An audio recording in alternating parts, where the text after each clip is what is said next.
Hello दोस्तों, स्वागत है आपका हमारे चैनल इंडियन अफेयर्स पर। दोस्तों, आपने अक्सर देखा होगा कि राहुल गांधी को उनके द्वारा दिए गए स्पीचेस को लेकर काफी क्रिटिसाइज किया जाता है। कई बार तो उन पर मीम्स भी बनते हैं, क्योंकि कभी कभी उनके स्पीचेस में वो ऐसा कुछ बोल देते हैं जिससे ऐसा लगता है जैसे उनको इंडिया की ग्राउंड लेवल पर सिचुएशन का कोई आइडिया ही नहीं है। हाल ही में एक बार फिर उन्हें उनके स्पीच को लेकर टारगेट किया जा रहा है। दरअसल राहुल गांधी ने अपने एक स्पीच के दौरान कहा है कि इंडिया चीन से वॉर के थ्रेट को इग्नोर कर रहा है और उनकी इसी बात को लेकर बीजेपी यानी कि भारतीय जनता पार्टी के एमपी मनोज तिवारी का कहना है कि ऐसा बोलते हुए राहुल किसी चाइनीज स्पोक पर्सन की तरह साउंड कर रहे हैं। इंदौर में एक कल्चरल लिटरेचर फेस्टिवल अटेंड करने के बाद रिपोर्टर से बातचीत के समय मनोज तिवारी ने कहा है कि भारत जोड़ो यात्रा के दौरान राहुल गांधी ने जो स्टेटमेंट दिया है, इसने हमारी इंडियन आर्मी के मोराल को हर्ट किया है। मनोज तिवारी ने कहा कि ऐसे समय में जब हमारी आर्मी बॉर्डर पर इतनी हिम्मत से लड़ रही है, राहुल गांधी का इस तरीके का ऑब्जेक्शनेबल स्टेटमेंट सुनकर लग रहा है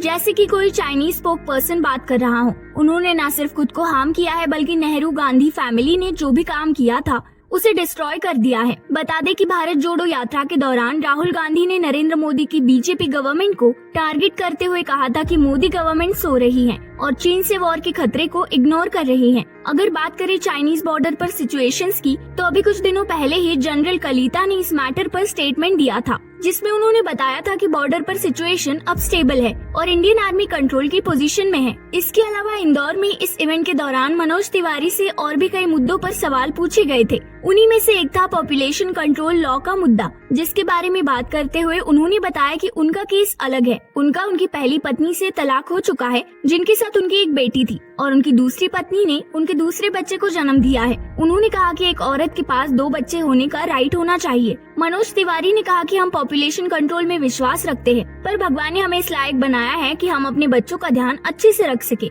ऐसा नहीं है कि हम अपने बच्चों को बड़ा होने पर पंक्चर रिपेयर करने भेज देंगे। पर उन्होंने ये भी कहा कि अगर मनोज तिवारी के भी 5 बच्चे होते हैं तो उन्हें भी क्वेश्चन किया जाना चाहिए। दोस्तों, राहुल गांधी के बयान को लेकर मनोज तिवारी का ये स्टेटमेंट आपको कितना सही लगता है? अपनी राय हमें कमेंट सेक्शन में जरूर बताइए और ऐसी ही नई वीडियोस के लिए चैनल को लाइक, शेयर और सब्सक्राइब करना मत भूलिए।